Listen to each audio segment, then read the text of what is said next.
Olá, meus amigos, minhas amigas, que a paz de Jesus, nosso Divino Mestre e Benfeitor, nos abençoe a todos, que o nosso coração se sinta acolhido e amparado pelo seu infinito amor, e que assim, conectados a essa sintonia de esperança, de fé, que vibra em nós a partir do contato com o Evangelho e com o Consolador prometido, que nós possamos subir em espírito, em pensamento e receber das fontes superiores a força, as luzes, as bênçãos que poderemos extrair desse momento de reflexão para aplicarmos agora em nossas vidas, no cotidiano, em meio às lutas, em meio aos desafios aos quais todos estamos submetidos individualmente, né, globalmente, que nós possamos realmente nos nutrir, nos fortalecer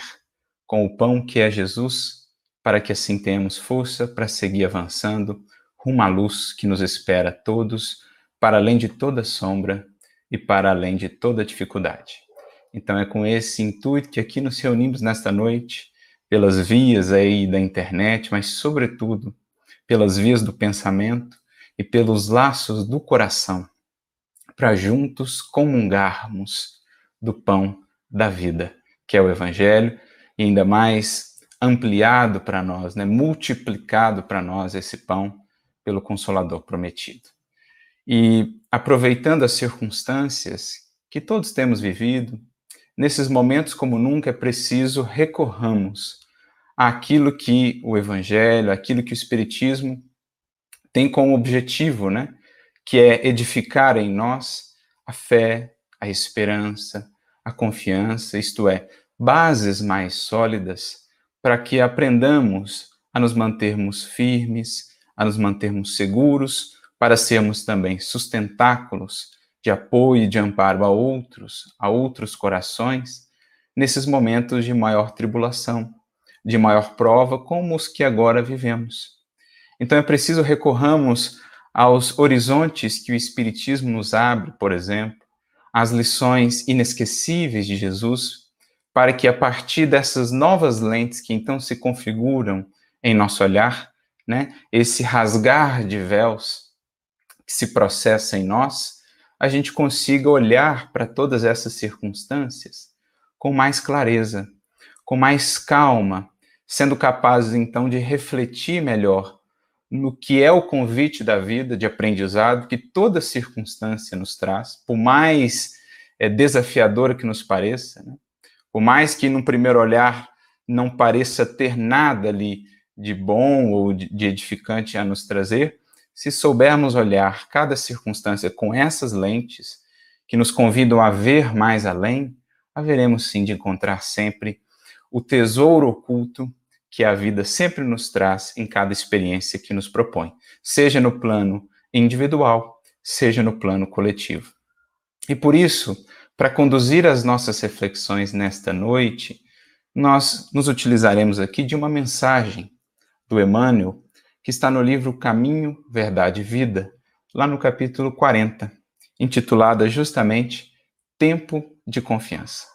Julgamos essa mensagem muito propícia para os tempos que agora vivemos, desafiados aí por essas circunstâncias, recorrer então ao valor da confiança, à importância da manutenção dessa confiança sólida, dessa relação muito estreita com o Senhor da vida, com o nosso Pai e também com o Mestre de todos nós, para que consigamos ter aí esse rumo certo a encontrar mesmo em meio às tempestades, para que tenhamos clareza e discernimento de como melhor proceder, né, captando também as inspirações de nossos benfeitores.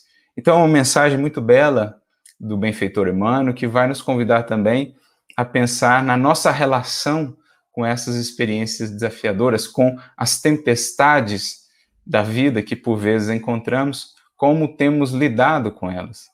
E por isso ele vai recorrer como passagem como pano de fundo, né, para sua análise, para sua reflexão, a passagem que todos nós já conhecemos, a passagem da tempestade acalmada, Ele recorre aqui à versão de Lucas, que está no capítulo 8 de Lucas, mas lembrando que essa passagem também é narrada por Marcos, também por Mateus, né? João também vai narrar uma passagem muito similar a esta, mas ele recorre aqui à versão de Lucas, e o versículo, então, que ele separa para a sua reflexão é Lucas 8:25, e disse-lhes: onde está a vossa fé?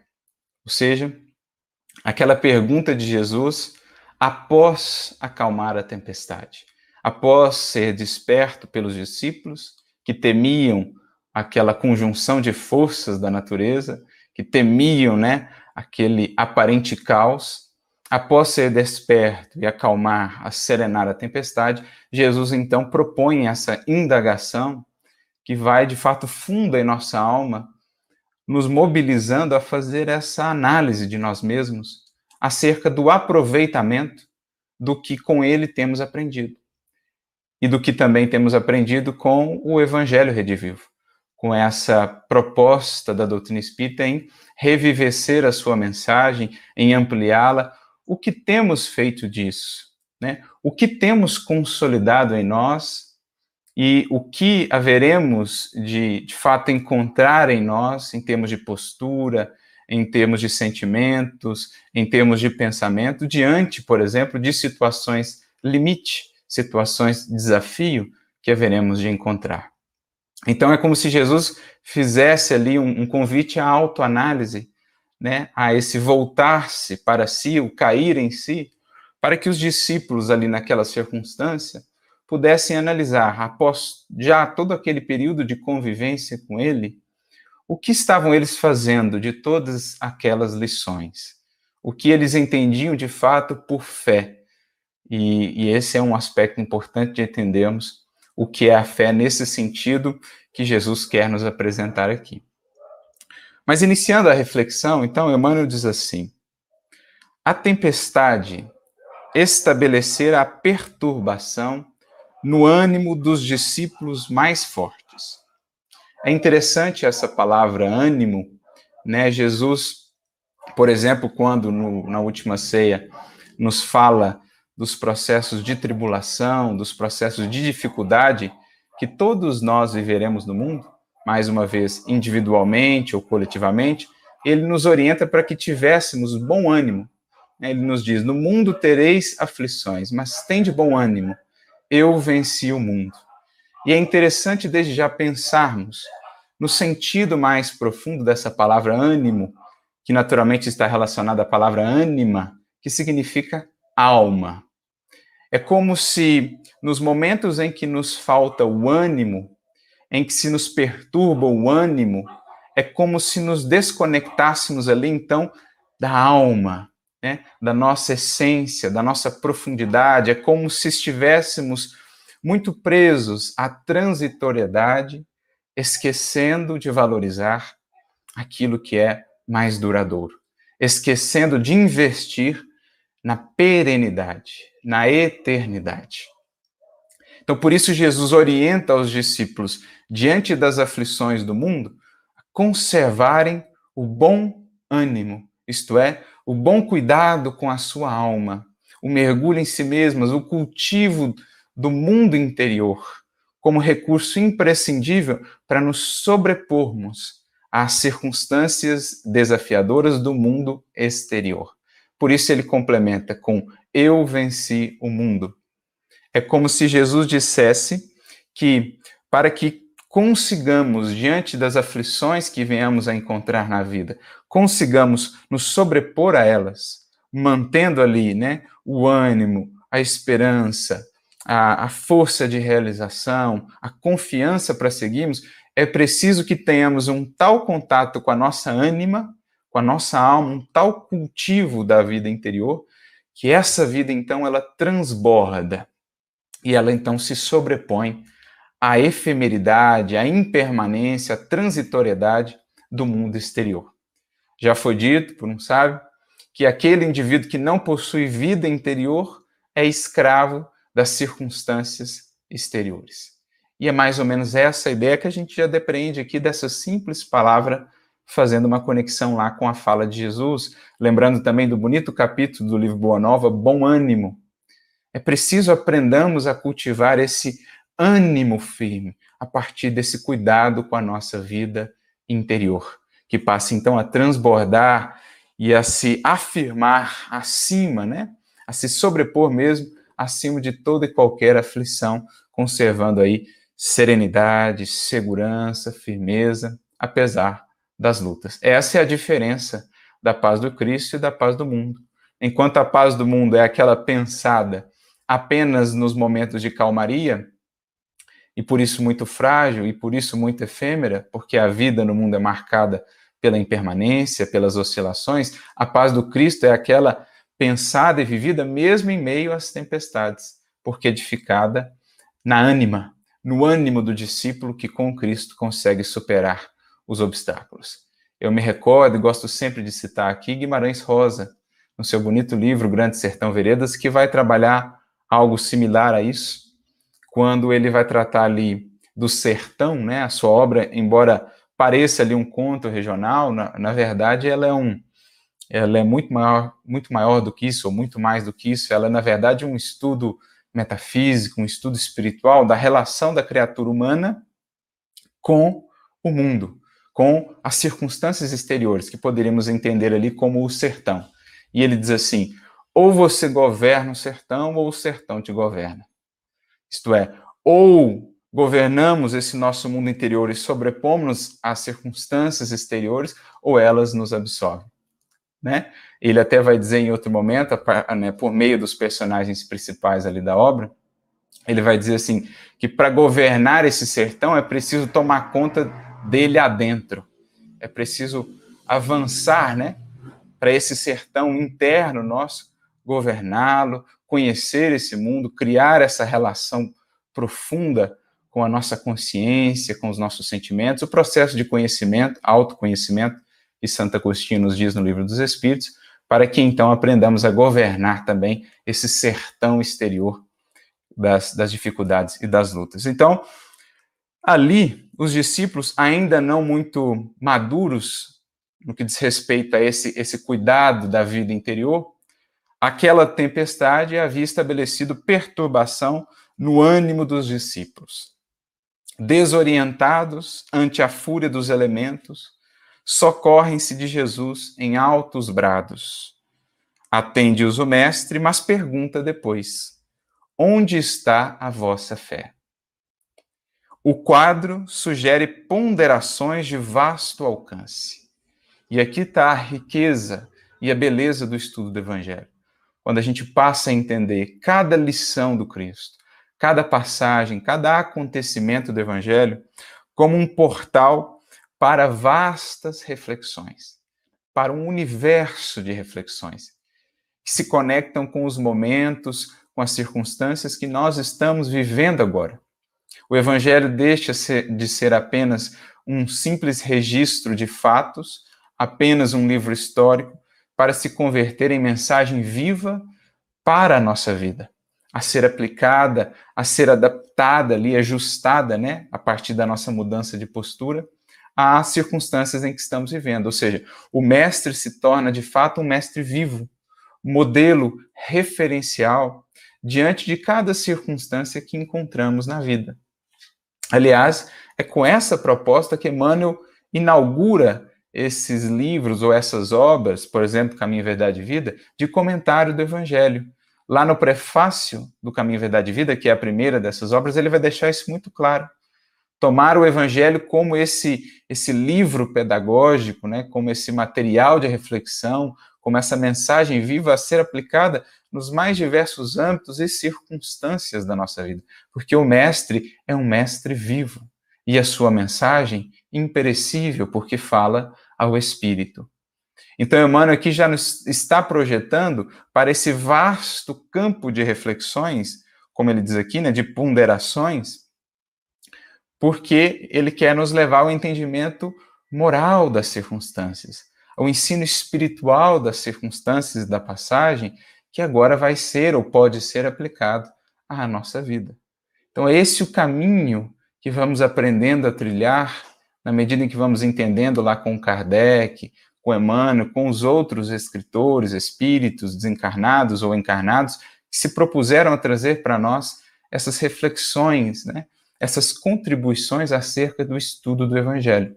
A gente vai aprendendo a encontrar as chaves para abrirmos a portinha de cada lição, que nos dá, então, abertura, né, para uma dimensão infinita de reflexões, de ponderações que se aplicam àquilo que estamos vivendo agora.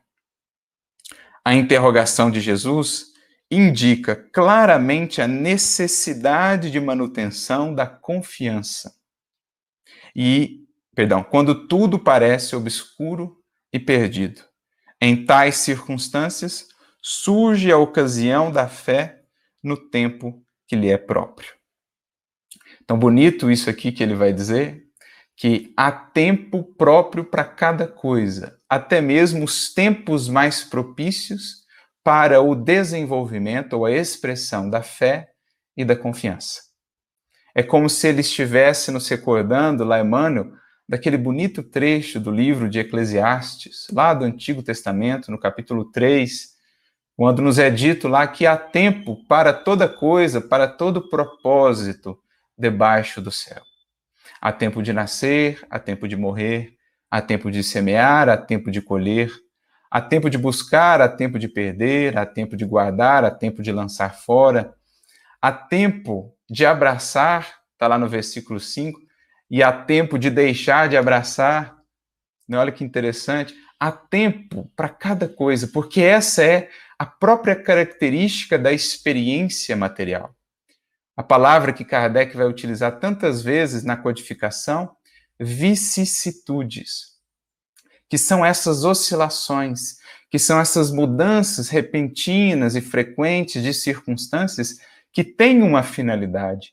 Cada uma delas vai propiciar o espírito que está em busca, que está disposto a aprender, cada uma delas vai propiciar o espírito a ocasião de desenvolver um determinado valor, uma determinada virtude, uma determinada experiência, um determinado aprendizado, né? E o espírito consciente é aquele que vai aprendendo, então, a extrair de cada circunstância o que ela tem a nos ensinar, mesmo daquelas que nos parecem mais obscuras e mais desafiadoras. Nesse momento, diz-nos Emmanuel, surge a ocasião mais propícia da fé, né? da demonstração da fé e da confiança. Então, é nesse momento em que somos convidados a buscar, quando vemos a oscilação, quando vemos a impermanência, quando vemos, né, a fragilidade, a efemeridade de tudo aquilo que nos cerca, como vemos a vida material como essa areia movediça, né, como esse rio sempre fluindo, quando nos deparamos com essa impermanência lá fora, mais propriamente somos convidados, então, a nos voltarmos para dentro, buscando essa firmeza interior, no contato com o divino, no contato com aquilo que é permanente. E isso é fé, no sentido mais profundo da expressão, como já era utilizada lá ao tempo do Cristo, né? Emuná, fidelidade. Fidelidade que significa relação, uma relação de confiança, uma relação de amor. A gente vai vendo que esses conceitos, na verdade, se fundem. Fé, então, é essa firmeza que se estabelece por dentro de nós, numa relação estreita e profunda com aquilo que é permanente, com aquilo que é eterno, com aquilo que é divino, em oposição, digamos assim, né, àquilo que é transitório, que vemos por fora de nós sempre a se transformar. Então, aí surge a ocasião mais propícia para a expressão desse valor ou dessa virtude. E é esse o quadro, em verdade, que toda essa passagem do Evangelho, a da tempestade acalmada, quer nos apresentar, quer nos mostrar, né? É ali, na verdade, um símbolo da nossa própria experiência material. Estamos aí sujeitos a essas oscilações naturais da experiência física, as chamadas vicissitudes, das quais Kardec nos fala, ali, que é aquela condição do mar. Estamos num veículo que nos permite fazer essa travessia pela experiência física, estamos aí no barco e temos uma meta a alcançar, a outra margem, e temos um orientador para cruzar esse mar, que é o Cristo. Mas, por vezes, por desatenção, por invigilância, por negligência dos determinados ou dos valores mais nobres, dos valores superiores da vida, permitimos que no barco de nossa existência o Cristo venha a adormecer, pensando aí simbolicamente. Esquecemos-nos dos compromissos de edificação, de transformação, esquecemos da harmonia que devemos manter com a lei divina, de atendermos e aplicarmos as lições de Jesus no Evangelho. E então, como que ele vai adormecendo no barco da nossa existência e diante das experiências mais desafiadoras, somos então compelidos a nos voltarmos para aquilo que está adormecido em nós, para aquilo que está esquecido em nós, para os nossos compromissos com a eternidade, para os nossos compromissos de edificação do espírito que somos, e não apenas das buscas na transitoriedade. Em momentos como esse, somos convidados a restabelecer esses laços de fidelidade, de compromisso com a lei divina, que muitas vezes estavam negligenciados lá na popa, né? Lá no fundo do barco de nossa existência. Então veja como que o quadro, né, da passagem em si, cada detalhe, cada referência que ali nos vai sendo colocada, vai sendo ressignificada, e a gente vai entendendo melhor isso como um próprio símbolo, uma representação das experiências que nós vivemos na matéria, e de como elas têm esse convite oculto aos que sabem aproveitar, né? Aos que se voltam aí para dentro, ela tem esse convite de reavivarmos em nós esse compromisso com Cristo, com o desenvolvimento dos valores do Cristo em nós, né, de imprimirmos as marcas do Cristo em nós, como já nos falava lá o apóstolo Paulo. Então, a vida na matéria é isso, é oscilação. Há tempo para cada coisa e é preciso aprender a extrair o que cada tempo, o que cada circunstância me traz em termos de eternidade. Essa é a sabedoria da vida. Aprender a extrair da abundância e da escassez os recursos que cada uma delas nos ensina. Paulo mesmo vai dizer nas suas cartas: aprendi a contentar-me com o que tenho, sei viver em abundância, sei viver também em penúria. A gente pensa essa fala dele geralmente apenas do ponto de vista de recursos materiais, mas poderemos pensar também em sentido mais abrangente. Sei viver na abundância de afeto, quando as coisas vão tudo bem, mas sei também viver na escassez de afeto, quando somos convidados a viver momentos de maior solidão, de maior introspecção. Ambas as situações têm algo a nos ensinar. Sei viver no momento de abundância de saúde física, mas sei viver também no momento de escassez de saúde física.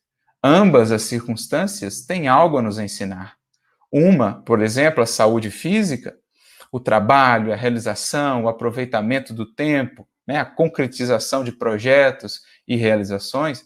A outra, a escassez da saúde física, a paciência, a resignação, a serenidade, a confiança.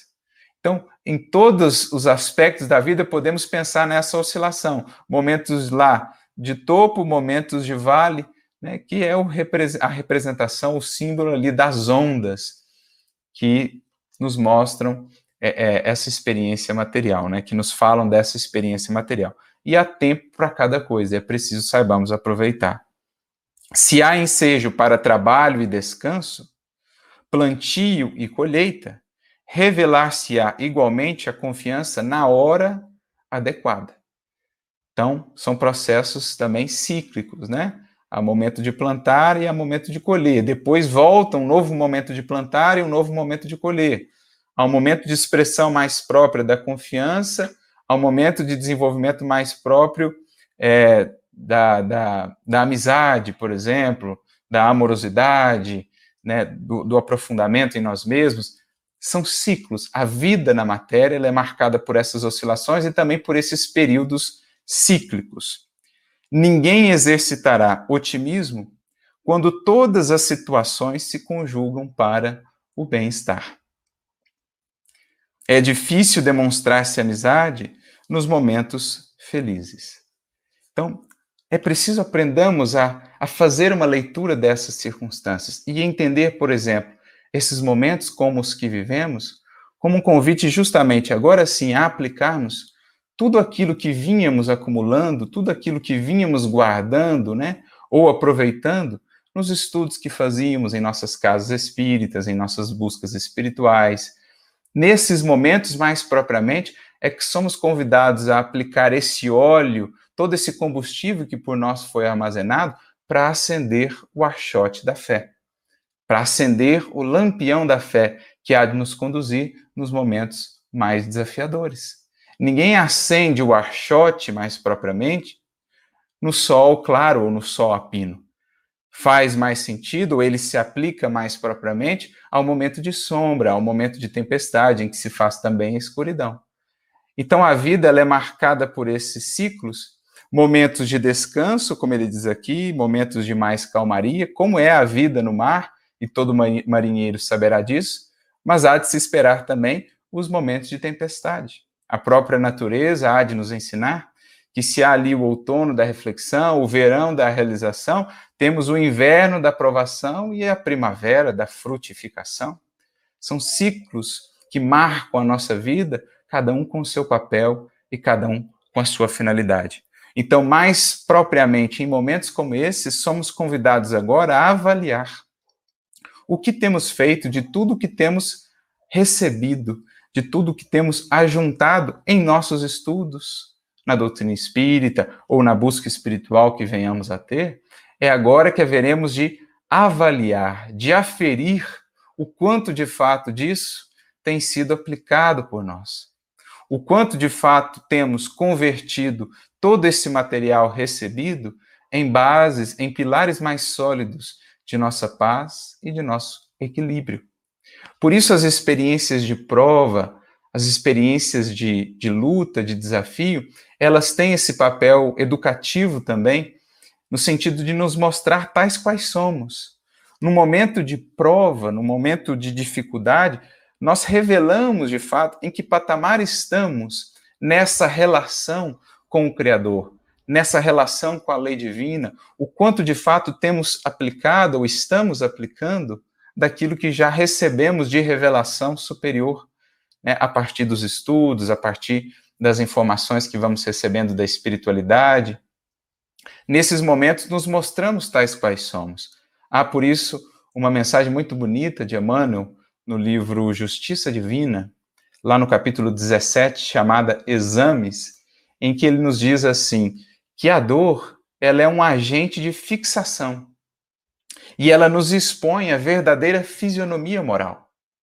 Então, na dor, no momento difícil, nós vemos com mais clareza em que ponto estamos como indivíduos e em que ponto estamos como humanidade. Nós nos mostramos tais quais somos, justamente também para identificar o que ainda precisa ser modificado, o que já está indo bem e precisa ser ainda mais ampliado, precisamos investir ainda mais, mas ela expõe a verdadeira fisionomia moral do indivíduo ou da sociedade. O sofrimento, prossegue ele dizendo, é um fotógrafo oculto. Ele deslinda os aspectos mais íntimos da personalidade e aclara os menores impulsos do coração. Então, o sofrimento, ele tira uma foto nossa e mostra-nos, né, realmente em que patamar estamos de desenvolvimento interior da nossa vida, da nossa fé, da nossa relação com Cristo. É aí que mostramos o quanto, de fato, aprofundamos essa relação com Ele. O próprio Mestre fazia essa relação no Evangelho de João. Se me amais, guardareis os meus mandamentos. O que Jesus está fazendo aí de vinculação? Ele está mostrando que como expressamos mais propriamente o nosso amor por Ele, pela nossa fidelidade, por aquilo que nos empenhamos em aplicar do que já aprendemos com Ele. É a ideia de fé, né? De fidelidade, de coerência.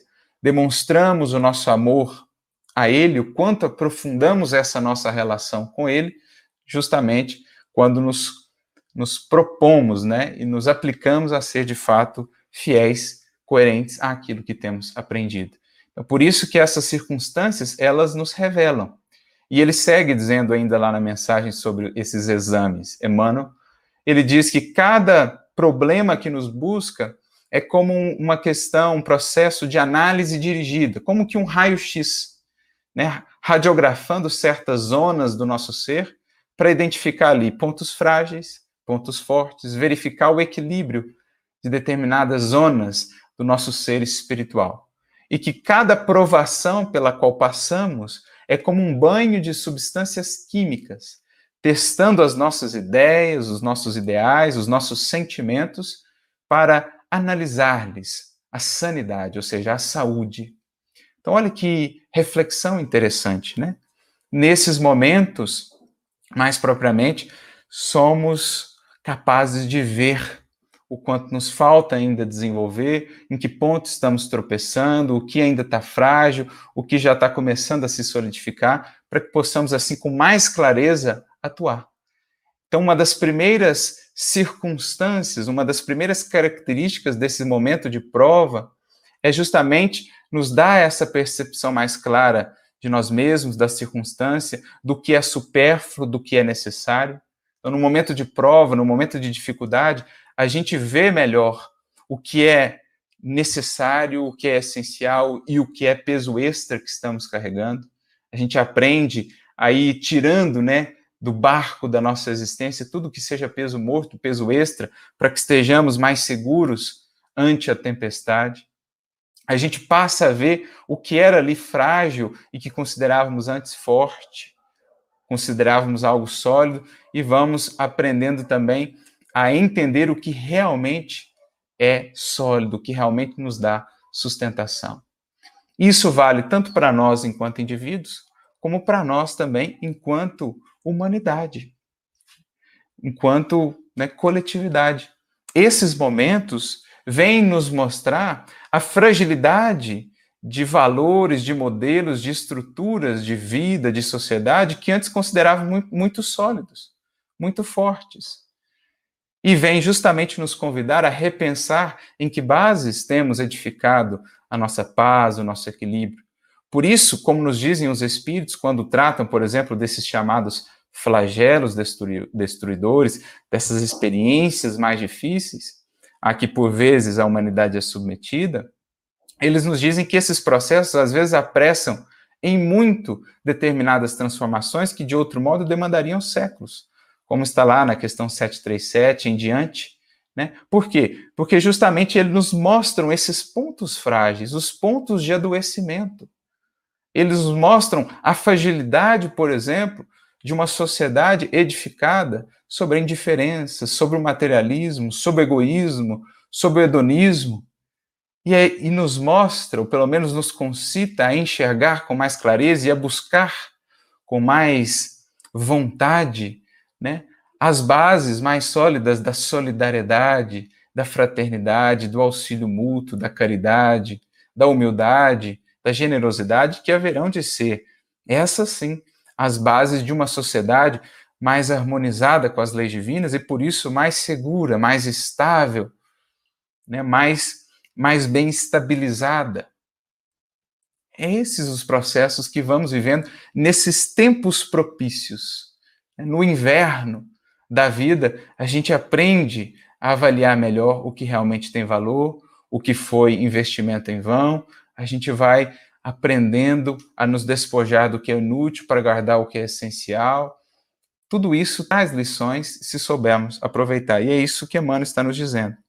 Por isso ele prossegue: aguardem os discípulos, naturalmente, oportunidades de luta maior, em que necessitarão aplicar mais extensa e intensivamente os ensinos do Senhor. Sem isso, seria impossível aferir valores. Aferir no sentido de avaliar em que ponto estamos, individual e coletivamente. Esses momentos de luta maior, se nos desafiam mais, nos propiciam também maior crescimento. Nos lembramos até da orientação de Jesus a Simão Pedro, lá no capítulo 5 de Lucas, quando diz: faze-te ao mar alto, Simão. E nós, como humanidade, por vezes seremos convidados também a esse mar alto de experiências mais desafiadoras, que nos propiciam também pescas, se soubermos aproveitar, se soubermos bem nos conduzir nesse mar alto, nos propicia aí pescas mais abundantes em termos de valores, em termos de transformações. Por isso, depois de todas essas experiências mais desafiadoras que a humanidade viveu ao longo dos tempos, cataclismos, epidemias, flagelos de toda sorte, a humanidade saiu dessas experiências com um surto ali, né, de progresso, de desenvolvimento, tanto de aspectos tecnológicos como também de aspectos morais. A luta é justamente aquilo que tira do espírito os potenciais que estão nele e que precisam ser convertidos em potência. A luta é justamente o que prepara o espírito para expressar cada vez mais a luz que pode refletir. É o cinzel que o burila, que remove ali o cascalho, permitindo que irradie cada vez com mais clareza, com mais abrangência, aquilo que está destinado a expressar, que é a luz divina.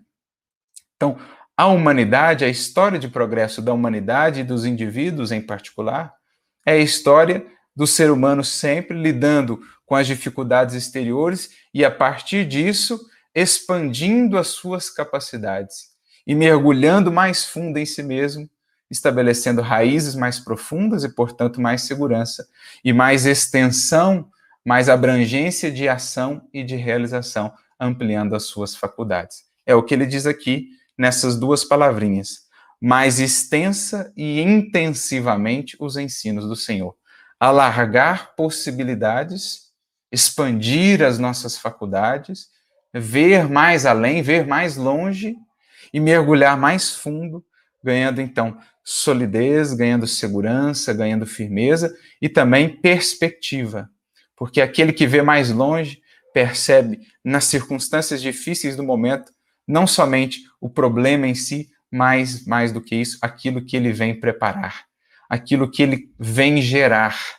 Para se analisar uma circunstância, mais do que olhar para ela, para os fatos em si, dizem-nos os Espíritos, é preciso aprendamos também a olhar para aquilo que esses fatos, esses acontecimentos geram. E é o que certamente nós, enquanto humanidade, haveremos de passar. Seremos convidados a refletir sobre esses valores que vínhamos nutrindo, né, que vínhamos colocando aí como pilares de nossa civilização, ainda, de um modo geral, o egoísmo, a indiferença, o consumismo, o imediatismo, o materialismo, bases muito frágeis para essa humanidade do porvir que tanto ansiamos. E se olharmos com essas perspectivas mais vastas que o Espiritismo nos dá, por exemplo, se mudarmos, como nos diz Kardec, no seu texto tão feliz, lá do Evangelho segundo o Espiritismo, no capítulo 2, o ponto de vista, se subirmos em espírito e enxergarmos esses mais vastos horizontes que o Espiritismo nos traz, então as sombras do presente se desvanecem e vemos sempre a luz do porvir. Ao espírito que sobe, chega sempre um momento em que ele se sobrepõe à tempestade. E acima de toda tempestade encontraremos sempre a mesma paz reinante em todo o universo, por toda a eternidade. É preciso, portanto, por esse exercício de fé, aprendermos a subir.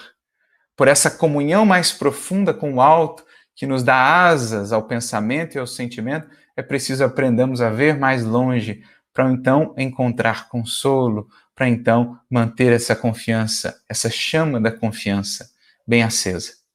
É o que também Santo Agostinho vai nos dizer na sua bonita mensagem, novamente no Evangelho segundo o Espiritismo, lá no capítulo 5, né, no item 19, quando ele trata dos males da vida aqui na matéria e do remédio, que ele diz ser a fé, ele fala: a fé é esse remédio seguro para o sofrimento, porque ela nos traz sempre os horizontes do infinito, diante dos quais se esvaem as aflições, as atribulações, as tempestades do presente, daquilo que é transitório. É esse o movimento que somos convidados então a fazer, né? Despertando esse Cristo adormecido, os valores do Evangelho esquecidos em nós, para que nessa condição, o Cristo bem desperto, agindo e atuando por nós, possamos aprender a serenar as tempestades, a serená-las por dentro, para que contribuamos com Cristo, com a espiritualidade superior, a serená-las também em outros corações, em nosso entorno. É esse o papel que nos cabe enquanto discípulos, o de sermos nos momentos de sombra, de fato, a luz que Jesus nos convidou a ser. Nos momentos de amargura na vida, a sermos o sal que dá um novo sabor, que dá uma nova alegria, que traz esperança, que alimenta a confiança nos corações. É preciso aprendamos a ser, nos momentos difíceis, aquelas cidades edificadas sobre o monte, como dizia Jesus, lá quando fala do discípulo que é o sal da terra, a luz do mundo, a cidade edificada sobre o monte, isto é, cidade que é vista a longas distâncias. O discípulo que sobe no monte do testemunho, na vivência da fé, da fidelidade, da confiança no momento de sombra, ele irradia essa luz a longas distâncias para aqueles que caminham nos vales, para aqueles que não têm encontrado rumo. É preciso aprendamos a ser, nesses momentos de fato, fiéis a Jesus. E por isso a pergunta, né? Por que o espanto? Se o discípulo se prepara justamente para isso, para no momento de sombra ser a luz, para no momento de amargura, de dissabor, aprender a ser o sabor, o sal da vida, o sal da terra, por que o espanto quando somos convidados a viver experiências assim? Seja no âmbito da nossa vida particular, seja no âmbito da vida coletiva. É chegado o momento, enfim, de testemunhar, de demonstrar o nosso amor, a nossa fidelidade no vínculo que o Cristo faz a Ele e ao Criador da vida. Na atualidade dolorosa, inúmeros companheiros invocam a cooperação direta do Cristo. E o socorro vem sempre. Muito antes que pedíssemos, poderíamos acrescentar aqui, né? Porque é infinita a misericórdia celestial. Mas, vencida a dificuldade, esperem a indagação. Onde está a vossa fé? Onde está, ou onde estão todas as horas de estudo? Onde estão todas as orações feitas até aqui? Onde estão todos os trabalhos dedicados, os trabalhos a que nos dedicamos, os trabalhos a que nos empenhamos ali na casa espírita? É agora o momento de aferição. É agora o momento de vermos a quantas andam as nossas bases com o Mestre. E outros obstáculos sobrevirão, até que o discípulo aprenda a dominar-se, a educar-se e a vencer serenamente com as lições recebidas. Então, vencido um obstáculo, vencido uma dificuldade, outras virão, nos convidando a subir em degraus ainda mais superiores da vida, da experiência, porque esse é o processo em que todos estamos inseridos, a eterna jornada de ascensão rumo ao infinito, rumo ao absoluto, ao Criador que nos espera a todos, e até lá, infinitos serão esses degraus. Cada problema, cada dificuldade surge como um aguilhão que nos impele a dar um passo além na senda da vida, na senda da evolução. Daí a importância de bem aprendermos a acolher essas circunstâncias, trabalhá-las internamente para convertê-las em frutificação do espírito, em experiência, em amadurecimento. Por isso, dizia-nos o apóstolo Paulo na sua carta aos Romanos, lá no capítulo 5, né? Ele diz assim, ele faz uma cadeia, né? Uma sequência de desenvolvimento de virtudes ou de valores. Ele diz assim, e por isso nos gloriamos nas tribulações, porque a tribulação produz ou gera firmeza. A firmeza gera paciência. A paciência traz a experiência e pela experiência chegamos à esperança. Olha essa cadeia belíssima que Paulo nos apresenta. As tribulações vão solidificando no ser a firmeza, a solidez das suas conquistas, dos seus valores. Essa firmeza vai dando ao indivíduo cada vez mais paciência, ou seja, resiliência, a capacidade de lidar com as circunstâncias, né, de acolher essa energia das circunstâncias de desafio e ir convertendo essas circunstâncias em valores do espírito.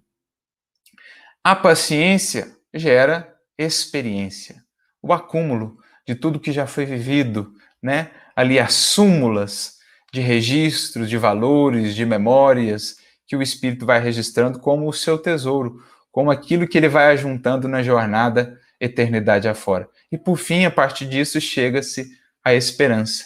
Por todas as tribulações já vencidas, pela paciência que já aprendemos a ter nessa segurança e nessa experiência já angariadas, vamos cada vez mais nos nutrindo da esperança.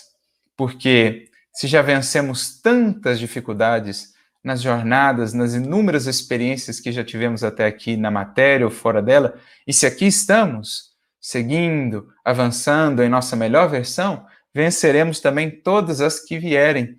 E essa esperança, filha da fé, que é a luz que de fato clareia, ilumina os nossos caminhos no momento de maior sombra, no momento de maior tempestade, de maior dificuldade. Como dizia Alcione no livro Renúncia, a esperança é invencível. É essa força que nos projeta, que nos sustenta diante de cada dificuldade e de cada tempestade. Por isso Paulo se gloriava nas tribulações, porque era alguém que já vivia essa realidade, né? De aprender, de desenvolver essa sabedoria de vida, de extrair de cada tribulação os frutos que ela pode dar. E para a gente ilustrar essa passagem sobre a qual hoje comentamos, aproveitando também a própria trajetória desse apóstolo, que quando nos falava sobre essa resiliência, sobre essa fortaleza, não simplesmente teorizava, mas falava do fundo de seu coração, com a autoridade da vivência de quem havia passado de fato por essas experiências e mesmo em meio a elas havia mantido essa firmeza, essa solidez na sua relação com Cristo. Nós queríamos lembrar aqui uma passagem que se deu na vida de Paulo, quando ele se dirigia já na condição de preso, injustamente, mas ele não reclamava, considerava-se não prisioneiro dos romanos, mas antes um prisioneiro do Cristo. Então é uma passagem que está justamente narrada lá no capítulo 9 do livro Paulo e Estevão, da segunda parte, chamado O Prisioneiro do Cristo, que é quando ele vai preso em direção a Roma, mas ele já tinha de tal modo angariado a simpatia ali do centurião que o levava, como dos demais tripulantes, que ele ia livre ali no navio, né? Ia conversando com eles acerca de Jesus, acerca do Evangelho. Quando em determinado momento da viagem eles trocam de navio e Paulo começa a perceber, né, ou a antever pela intuição que momentos difíceis viriam. Já era um tempo mais difícil para as navegações, e ainda assim o comandante do navio insiste em avançar em direção à Itália, e então Paulo sugere ao centurião que avisasse, que conversasse com o comandante da embarcação, para que esperassem passar, né, aquele período mais difícil para a navegação ali no Mediterrâneo, porque ele tinha intuição de que as coisas poderiam se complicar. O comandante não aceita o alvitre, pelo contrário, né, recusa, e ele segue então viagem. O centurião comunica isso ao apóstolo Paulo, que diz, né, sem magoar-se, né, por não ter a sua orientação ali atendida, ele diz, olha, creio que poderão sair daí frutos, porque nas horas angustiosas nos lembramos mais propriamente do poder de Jesus. É nessas horas angustiosas que se faz mais claro para nós a importância de buscar a confiança. São os tempos de confiança, são os tempos de expressão e desenvolvimento da fé. E lá nesse capítulo, então, nos narra do que, ou aquilo que aconteceu, né? A tempestade, então, que eles pegaram, uma tempestade avassaladora, que já durava ali por 2 semanas. O barco não estava nas melhores condições, era um barco que estava com sobrecarga, eles tinham 276 tripulantes, uma carga muito grande de trigo, então as circunstâncias já não eram das melhores e pegaram então essa tempestade avassaladora em meio ali ao mar Mediterrâneo. Mais ou menos como essa cena que os outros discípulos haviam vivido lá atrás com Jesus, só que aí no mar da Galileia.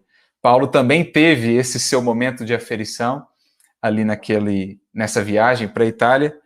E é interessante a narrativa de Emmanuel, as reflexões que Emmanuel, né, registra para nós que Paulo fazia ali naquele momento em que todos estavam desesperados, em que o medo, o pânico tomava os corações, Paulo buscando extrair as reflexões espirituais daquilo que viviam. E algo que se aplica à nossa vida, aos momentos que ora vivemos, de prova, né, de aferição de valores. Ele diz assim: procuremos caminhar, isso Paulo falando ao pessoal ali no barco, em meio à tempestade, né? Ele se esforçava por manter o ânimo deles desperto, né? O bom ânimo, por manter a fé, a confiança no espírito daqueles que ali estavam. Procuremos caminhar no mundo qual o marinheiro vigilante, que, ignorando o momento da tempestade, guarda a certeza da sua vinda. É o que falávamos. Há tempo de descanso, há tempo de calmaria, mas há tempo de tempestade, há tempo de aferição de valores. E nós, enquanto discípulos do Mestre, precisamos caminhar no mundo como marinheiros vigilantes, que juntam ali as provisões, que se preparam no barco da vida, mantendo Cristo bem desperto, para que quando ela chegar, possamos cruzá-la com segurança, com a serenidade que nos é possível. Então, guardar essa certeza da vinda das tempestades é uma consciência importante para termos aqui na experiência da materialidade. É o que Paulo está nos dizendo. A passagem da existência humana para a vida espiritual, ou seja, esse cruzar do mar, lembrando a passagem lá da tempestade acalmada, assemelha-se ao instante amarguroso que estamos vivendo neste barco há muitos dias. Não ignorais que fomos avisados de todos os perigos, no último porto que nos convidava a estagiar, livres de acidentes destruidores. Buscamos o mar alto de própria conta. Ou seja, o alto, na sua misericórdia, vai nos trazendo informações, vai nos trazendo avisos, alertas, para que nos preparemos, para que escolhemos caminhos mais suaves, caminhos de mais prudência, caminhos de mais equilíbrio. É essa a finalidade das revelações que vieram até hoje ao mundo. O Evangelho já veio, a doutrina espírita já veio, todas as revelações nas várias culturas, nos vários povos, convidando a humanidade a se alinhar às leis divinas, mas relutamos. E é então que experiências de mar alto, de tempestade, vêm despertar a importância de recorrermos ao Cristo, isto é, aos valores de uma vivência harmonizada com a lei divina. É o que o Cristo representa ali naquele barco. E é o que os Espíritos nos dizem lá na questão 738. Quando Kardec pergunta se não existiriam outros meios que Deus se utiliza para nos fazer progredir, e eles dizem vários outros, e ele os utiliza todos os dias.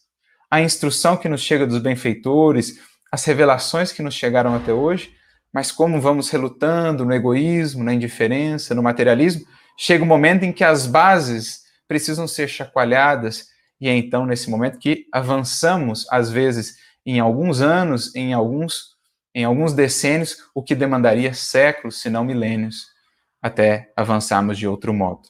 Então, o processo de despertamento, né? Também Cristo Jesus, prossegue ele, nos concede os celestes avisos no seu evangelho de luz, mas frequentemente optamos pelo abismo das experiências dolorosas e trágicas. A ilusão, como o vento sul, parece desmentir as advertências do Salvador, e nós continuamos pelo caminho da nossa imaginação viciada. Entretanto, a tempestade chega de repente.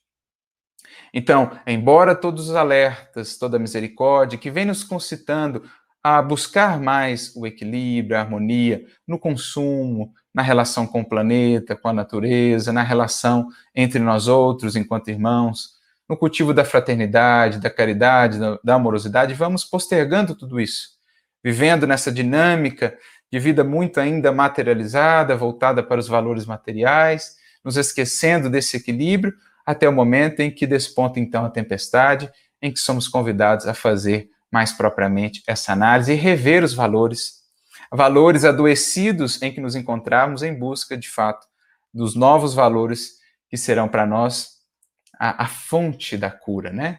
As principais pandemias ou epidemias, como nos dizem os espíritos e o próprio Kardec, lá, por exemplo, na questão 917, na questão 799 de O Livro dos Espíritos, o materialismo é uma chaga da sociedade. Na questão 917, os espíritos, ou Kardec dirá, A verdadeira epidemia, a verdadeira chaga é o egoísmo, do qual precisamos realmente nos curar.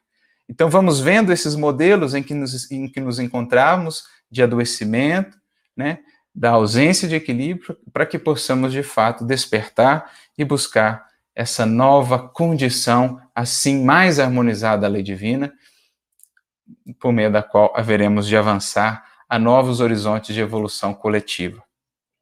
É preciso passar de uma vida para outra a fim de retificarmos o rumo iniludível, ou seja, modificarmos rumos, ajustarmos aí o rumo da nossa embarcação, que muitas vezes estava ali destinada a rochedos, e a tempestade vem justamente nos despertar para que estejamos mais atentos e aprendamos a modificar a rota em busca do porto esperado. Começamos por alijar o carregamento pesado dos nossos enganos cruéis, ou seja, lá na tempestade, eles começaram a aliviar tudo que era carga extra, o trigo lá, o excesso, tudo foi sendo colocado para fora do barco. É o que acontece conosco em momentos como esse. Aprendemos a analisar o que é essencial, o que é supérfluo, a retirar o que é peso extra, o que dificulta a nossa navegação, para valorizar realmente aquilo que possa nos auxiliar. Abandonamos os caprichos criminosos para aceitar plenamente a vontade augusta de Deus. Então, olha o que experiências como essa, e ali Paulo vivendo em loco, né? Aquela mesma passagem que está narrada lá, que os discípulos antes haviam vivido, como ele conseguiu manter essa fé, essa serenidade, era ele que passava buscando coração a coração para reafirmar o ânimo, para que pudessem se alimentar, porque todos estavam enjoados, dadas as circunstâncias, e ele foi sendo aquele referencial do que soube manter-se firme naquela tempestade, amparando a todos os demais, até que conseguiram vencer aquela dificuldade. Mas mais adiante ele diz, quando viu todos ali abraçados naquele barco, ele diz: contemplemos o quadro dos nossos sofrimentos. Vede como o perigo ensina a fraternidade imediata. Estamos aqui, patrícios romanos, negociantes de Alexandria, plutocratas da Fenícia, autoridades, soldados, prisioneiros, mulheres e crianças. Embora diferentes uns dos outros, perante Deus, a dor nos irmana nos sentimentos para o mesmo fim de salvação e restabelecimento da paz. Como que a fraternidade brota, a solidariedade dessas experiências de dor, de desafio, essa dor que nos humaniza, que nos iguala, essa igualdade perante a dor, como nos é dito no Evangelho segundo o Espiritismo. Como dessas experiências que agora vivemos, nós vamos vendo esse florescimento, essa frutificação também, embora ainda aqueles que relutam em abrir-se à caridade, à fraternidade, nós vamos vendo esses gestos de mais solidariedade, né, esse despertar da humanidade para a importância dessa união, desse trabalho em conjunto, para nos conduzirmos todos, que estamos no mesmo barco, a grande nau da terra, submetidos aí ao mesmo comandante, o mestre, para nos conduzirmos de fato ao porto da paz. Creio, conclui ele, que a vida em terra firme seria muito diferente se as criaturas lá se compreendessem tal como acontece aqui, agora, nas vastidões marinhas. Então, que saibamos entender, nesses momentos, um convite a esse despertar, o despertar do Cristo em nós, do nosso compromisso com essa lei divina, da qual ele foi o portador e o maior exemplo que nos foi dado, um convite a realinharmos individualmente e coletivamente ao equilíbrio, a despertarmos em nós esses valores da fé, da confiança, da esperança, da solidariedade, da fraternidade, para, uma vez vencida a tempestade, porque toda tempestade tem o seu fim, nos momentos de mais calmaria que virão depois, possamos de fato avançar a plenos ventos, né, em direção ao porto que nos espera, à configuração de um novo tempo, de novos tempos para a humanidade, que certamente serão marcados aí por muitos desafios ainda, esses processos, mas superando-os todos, sob o amparo de Jesus, esse